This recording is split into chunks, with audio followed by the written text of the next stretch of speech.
Assalamualaikum warahmatullahi wabarakatuh. Selamat datang kembali di channel Hikmah Misteri. Dan tentunya masih bersama saya Mas Nara. Apa kabar kalian semua? Semoga selalu baik-baik saja, sehat badannya, dilimpahkan rezekinya, dan dihindarkan dari segala mara bahaya. Amin. Di kesempatan kali ini saya akan menceritakan sebuah cerita drama rumah tangga dengan judul Di Balik Kematian Anakku, melanjutkan dari part sebelumnya. Oke, seperti biasa sebelum ke ceritanya, bagi kalian yang belum subscribe channel ini, silahkan bisa subscribe dulu lah. Dan aktifkan lonceng notifikasinya agar kalian tidak ketinggalan cerita menarik dari channel Hikmah Misteri yang akan selalu meributkan hati kalian. Dan jangan lupa juga untuk share and like tentunya, agar Mas Nara lebih semangat lagi untuk menghibur kalian. Oke, kalau sudah, terima kasih. So, get ready to be haunted.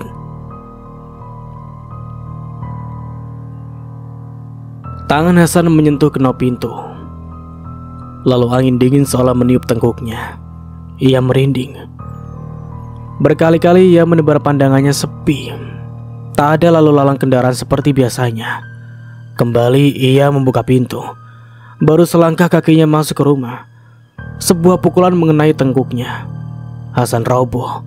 Ia terjatuh sambil memegangi tengkuk yang terasa teramat sakit. Matanya masih bisa melihat sosok yang memukulnya. Sosok bayangan yang tadi ia lihat di bawah pohon mangga. Sosok itu berdiri dengan balok kayu di tangan kanannya. Sebelum matanya benar-benar terpejam, Hasan melihat sosok itu berjongkok meraih kerah bajunya. Setelah itu, hanya gelap yang terlihat. Hasan pingsan. Suara langkah kaki terdengar perlahan. Semakin lama semakin mendekat ke arahnya yang sedang terikat dengan posisi terduduk. Hasan panik, tapi tak bisa lari. Tangan dan kakinya terikat, mulutnya tersumpal kain, dan matanya juga ditutup oleh kain. Semakin langkah kaki itu terdengar mendekat, semakin paniklah Hasan. Ia mengeram bergerak tak tentu arah agar bisa terlepas. Tapi ia justru jatuh ke tanah dengan posisi meringkuk. Kini langkah kaki itu terhenti tepat di dekat kepala Hasan. Lelaki itu pasrah. Jika ia memang harus mati, mungkin saat inilah waktunya untuk mati. Ia hanya bisa berdoa, berharap apa yang sedang terjadi adalah mimpi buruk, seperti mimpi-mimpi buruk yang lainnya. Oke, kita beralih ke sudut pandang Hasan. Tengkukku masih terasa sakit. Ditambah tangan dan kaki yang terikat serta mulut yang tersumpal. Sepertinya lengkap sudah penderitaanku. Entah akan terjadi hal apa lagi setelah ini.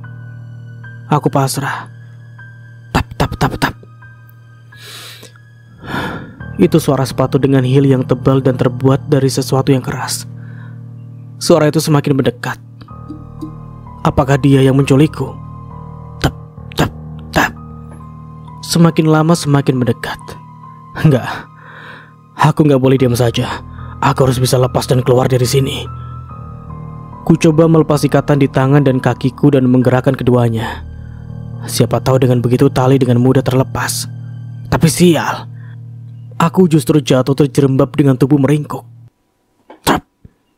Kini suara itu berhenti di dekatku, tepat di atas kepalaku karena tubuh terbaring di lantai. Sentuhan aku rasakan perlahan, mulai dari lengan, bahu, lalu ke leher. Sentuhan benda dingin dan pipi.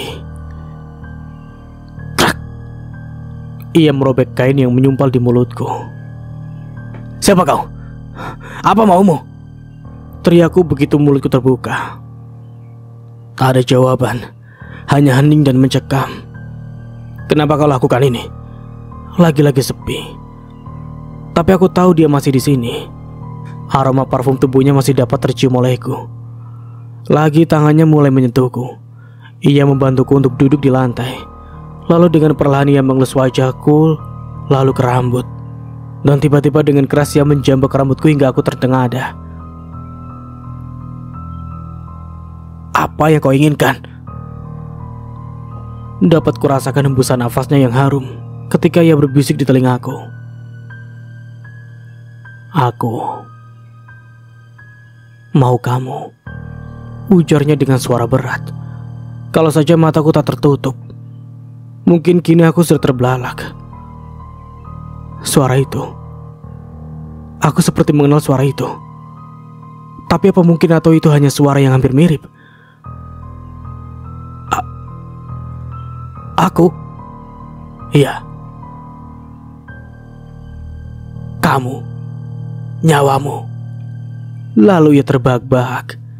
Kini aku merasa ia sedang memelukku dari belakang dengan tangan kirinya, sedangkan tangan kanannya terus mengusapkan benda dingin dan pipi ke pipi serta leherku. Kenapa? Kenapa kau mau menyawaku? Apa salahku? Salahmu, bisiknya. Ia mendorong tubuhku hingga kembali terjerembab. Kau bermain-main denganku. Itulah salahmu, ucapnya dengan nada meninggi. Apa maksudmu? Aku tak mengenalmu. Plak. Tamparan keras mendarat di pipi kananku. Dengan kasar ia menangkup kedua pipiku.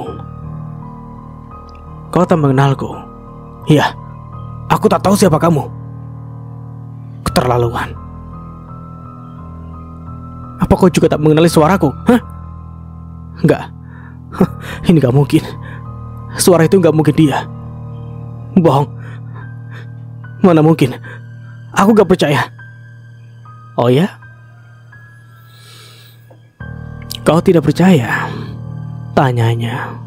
Aku menggeleng. Enggak. Aku sama sekali gak percaya. Ia terdengar menghela nafas, lalu membuka ikatan di mataku. Sejenak aku mengerjap untuk memberi jelas penglihatanku. Seorang dengan hoodie hitam dan masker berdiri di depanku. Kau ingat aku? Aku mengernyitkan dahi, mencoba mengingat-ingat siapa di depanku ini. Aku hendak percaya kalau pemilik suara itu adalah orang yang aku kenal. Tapi kurasa itu tidak mungkin. Orang yang ku kenal menginjak semut saja dia meminta maaf. Aku tak mengingatmu. Sama sekali tak mengetahui siapa kamu. Dia berjalan membelakangiku. Sejenak kembali memainkan pisau yang sedari tadi ia pegang. Dia berbalik dengan pisau yang ia tujukan padaku. Peluh mulai bercucuran, mengingat aku terikat di sini. Jelas, aku akan dengan mudah ia lukai. Syukurlah. Itu tandanya kau tak mengenaliku. Jadi dengan begitu aku aman. Aman? Iya, aman. Kini ia berada di belakang tubuhku. Aman. Karena aku tak perlu susah-susah melarikan diri, bisiknya. Di sela percakapan aku mencoba untuk melepaskan ikatan tanganku.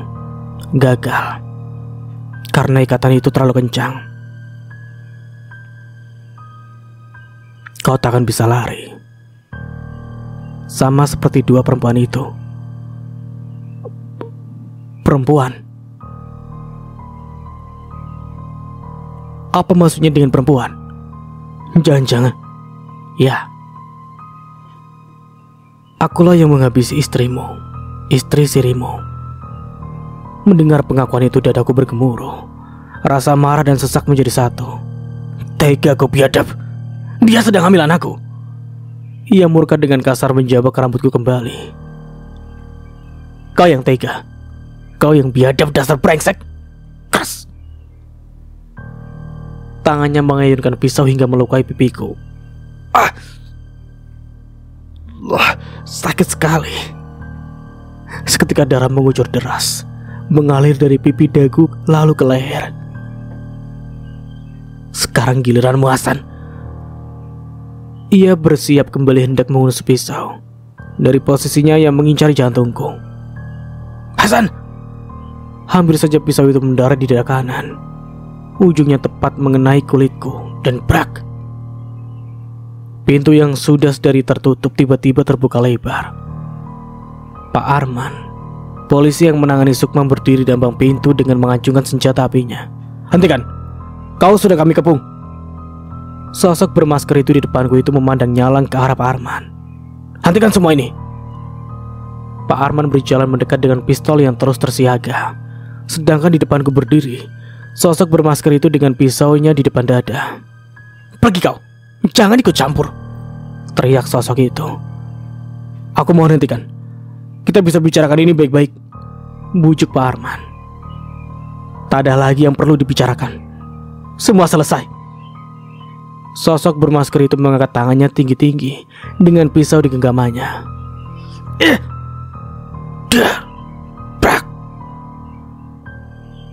Pak Arman menembak tangan sosok itu hingga pisau yang ia genggam terlepas. Aku hanya bisa memejamkan mata ketakutan.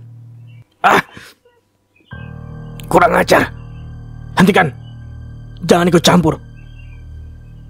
Sosok itu berlari meraih pisaunya dan hendak kembali menikamku. Sosok itu terjerembab. Ia terjatuh karena kaki kanannya sengaja ditembak Pak Arman. Itu dia lakukan sebagai tindakan tegas terukur. Kulihat sosok itu berguling sembari memegangi kaki kanannya. Ia merintih kesakitan. Hentikan. Sudah cukup. Sudah banyak korban yang jatuh. Enggak. Aku gak akan lepaskan orang itu. Orang brengsek yang menghancurkan kepercayaanku. Aku mendengar suara itu. Suara yang amat aku kenal. Suara yang lebih lembut dari yang tadi. Sosok berhoodie itu bangkit. Terseok-seok yang mendekat ke arahku dengan pisau yang masih dalam genggamannya. Mati kawasan. Dar. Bek. Sosok itu terjatuh. Kali ini ia tak dapat bangkit. Ia terlentang dengan kedua kaki yang tertembus timah panas. Ia mengerang kesakitan. Matanya jauh menerawang ke langit-langit. Pak Arman mendekati orang itu, lalu berjongkok tepat di sisi kanannya. Hentikan semua ini. Kau hanya merugikan dirimu sendiri. Pak Arman meraih masker yang dipakai orang itu dan membukanya. Hentikan. Dan menyerahlah Liana. Aku terbelalak. Air mataku jatuh demi mendengar jika pelaku kejahatan itu Liana. Perempuan lembut dan kuat yang kunikahi beberapa tahun silam kini menjadi penjahat, pembunuh 2 orang perempuan tak berdosa.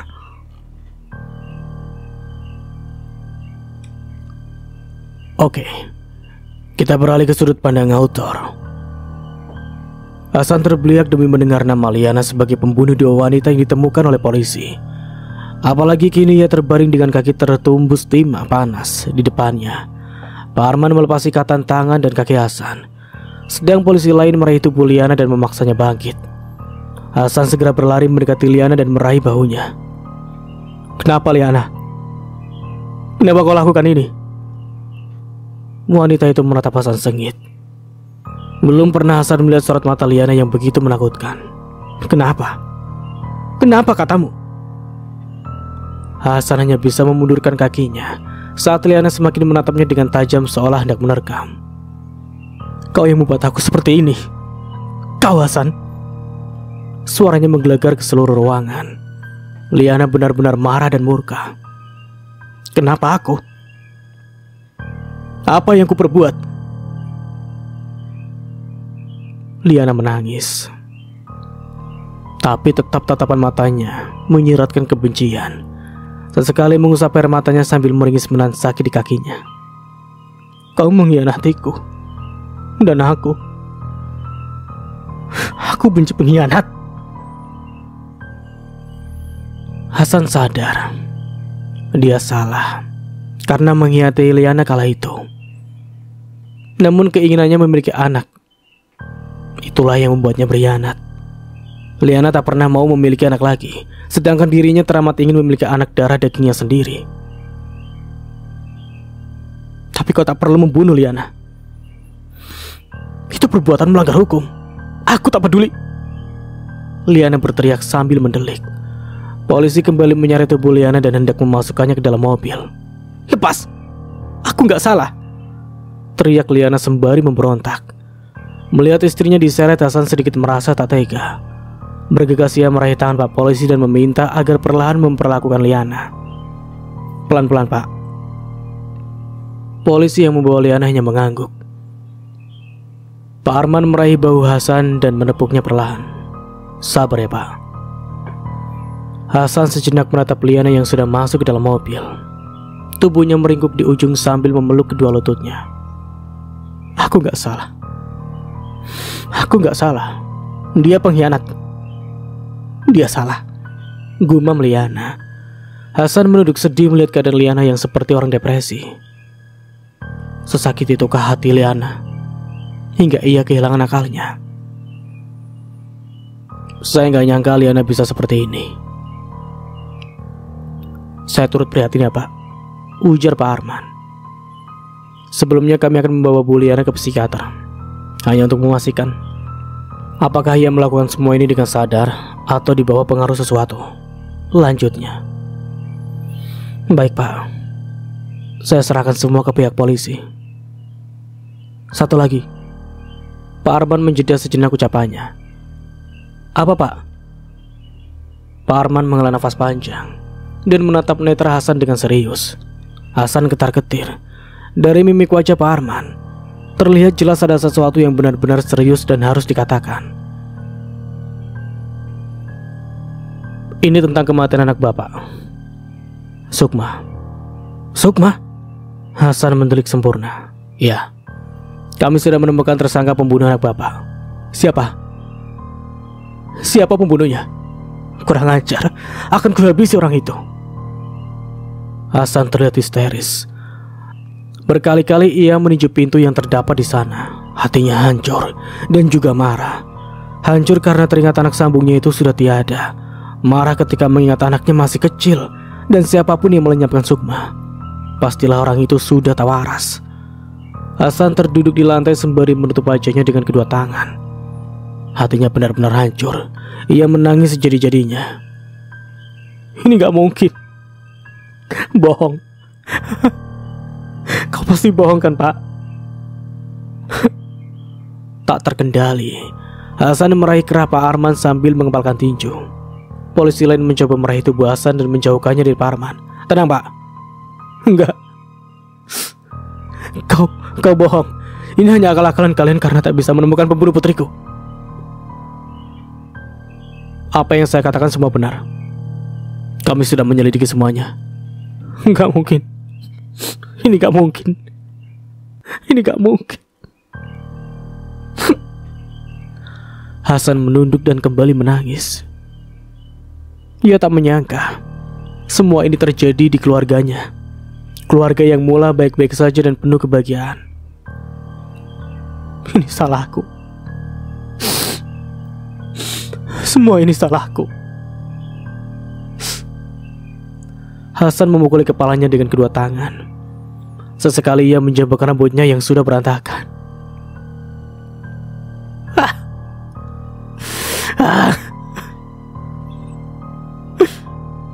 Teriakannya terdengar pilu dan menyayat hati. Pak Arman dan beberapa polisi ikut merasakan kesedihan yang dialami pria malang tersebut. Semua salahku. Ini salahku. Salahku, ini semua salahku.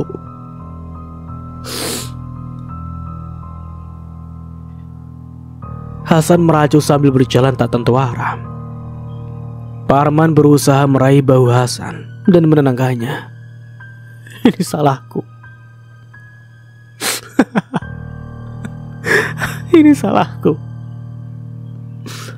Hasan terus saja merajau. Sesekali ia tertawa lalu menangis sejadi-jadinya. Pak, sepertinya kondisi Pak Hasan mengkhawatirkan. Kita segera bawa ia ke rumah sakit. Pak Arman mencoba membantu Hasan tengkurap di tanah dan terus menangis. Sabar Pak. Istighfar. Semua ini sudah takdir.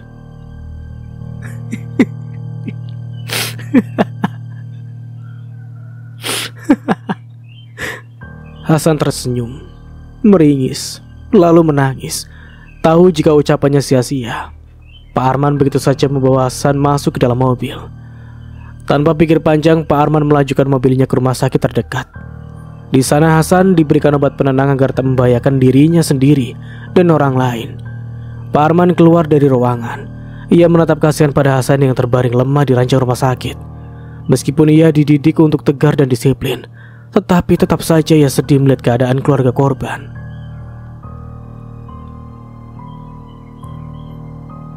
Dua garis merah yang terlihat di alat tes kehamilan milik Liana terpampang jelas. Wanita itu berseri sambil mengelus lembut perutnya.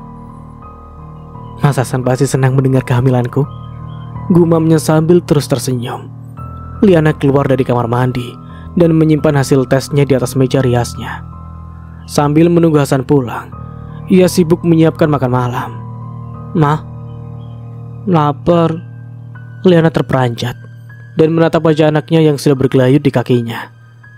"Sukma mau makan apa?" "Ayam kiuk." "Oke, mama masakin dulu ya." Sukma mengangguk lalu masuk dalam kamar asyik bermain dengan boneka. Liana memasak untuk suami dan anaknya dengan gembira. Ia tak sabar memberitahukan Hasan tentang kabar membahagiakan ini. "Hah? Sukma berteriak dari dalam kamarnya. Liana yang sedang menggoreng ayam terkejut lalu mematikan kompor dan segera berlari ke arah kamar anaknya itu. Saking terkejutnya, ia lupa jika ia tengah mengandung janin yang masih berusia beberapa minggu. Soalnya, ia terpeleset dan jatuh tertelungkup dengan keras. Giliran Liana yang berteriak dengan kencang. Seketika ia memegangi perutnya yang terasa kram. Sukma berlari keluar kamar dan terkejut melihat ibunya terbaring di lantai. Mama kenapa?" Liana memeluk Sukma ketika melihat putrinya itu baik-baik saja. "Kamu gak apa-apa, nak?" "Sukma gak apa-apa.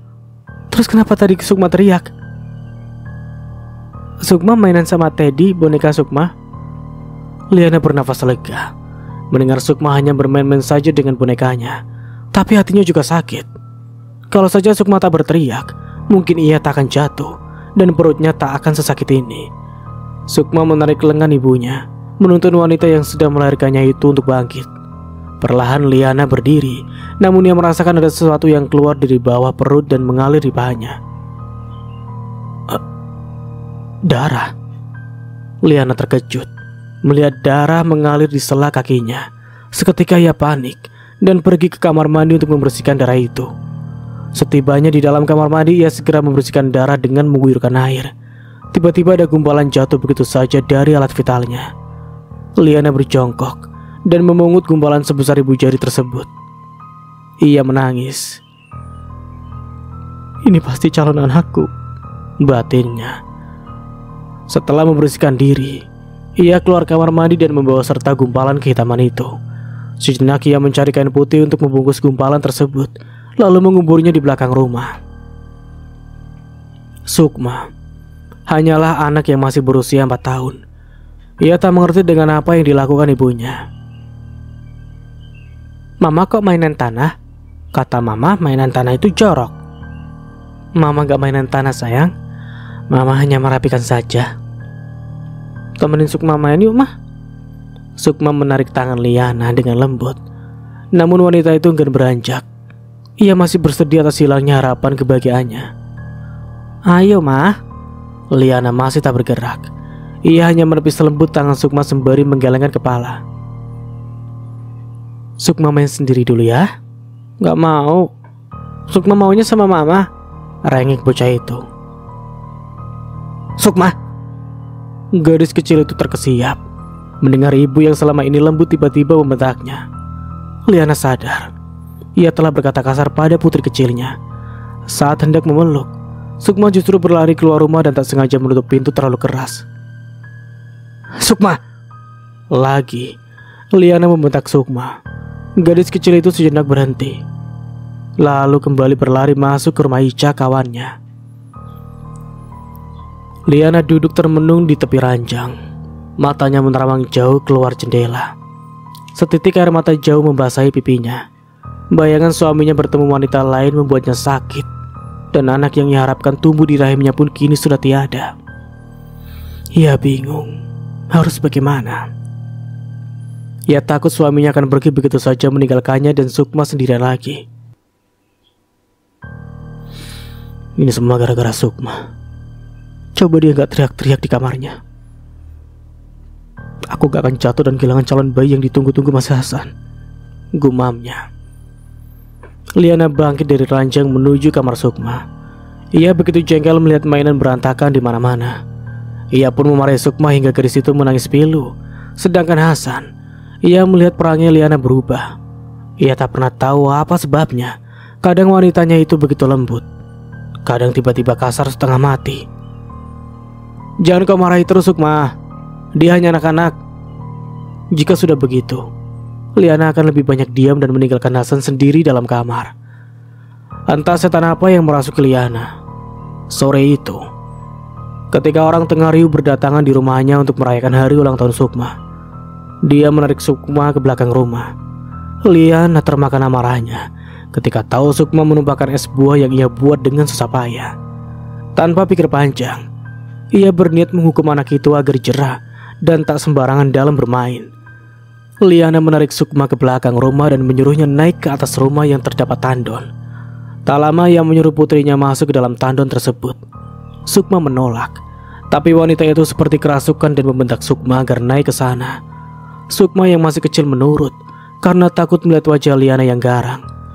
Mau tak mau ia naik dan terpleset jatuh ke dalamnya. Bukannya membantu, Liana justru menutup bak tandon itu dengan kencang. Ia pikir itu adalah hukuman yang pantas untuk anaknya. Setelah itu, ia bersikap biasa saja seolah tak terjadi apa-apa. Liana melupakan Sukma yang terjebak dalam tandon. "Kenapa ibu membunuh anak ibu sendiri?" tanya seorang psikiater wanita pada Liana. "Aku tak membunuh. Aku menghukumnya."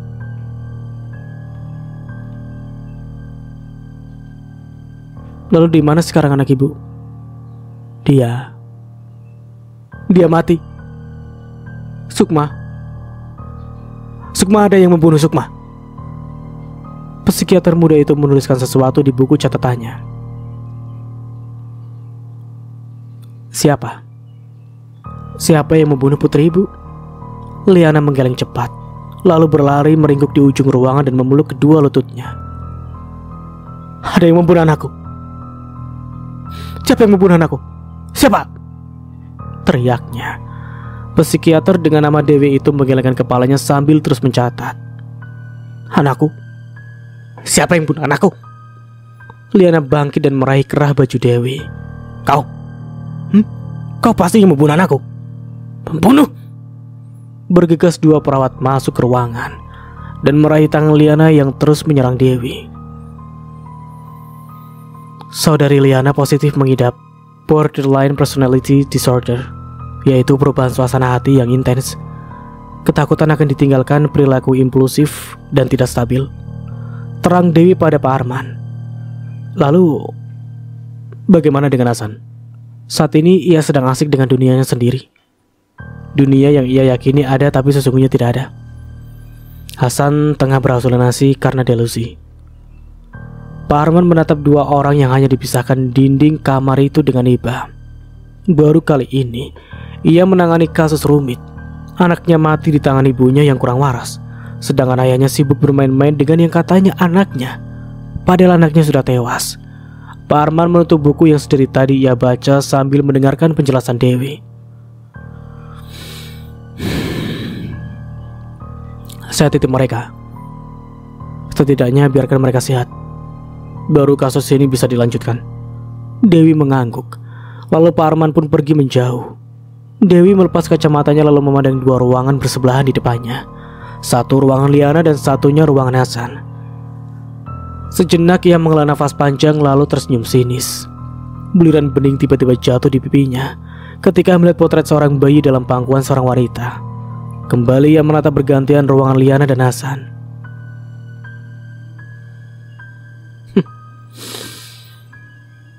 "Dendamku sudah terbalaskan," gumamnya.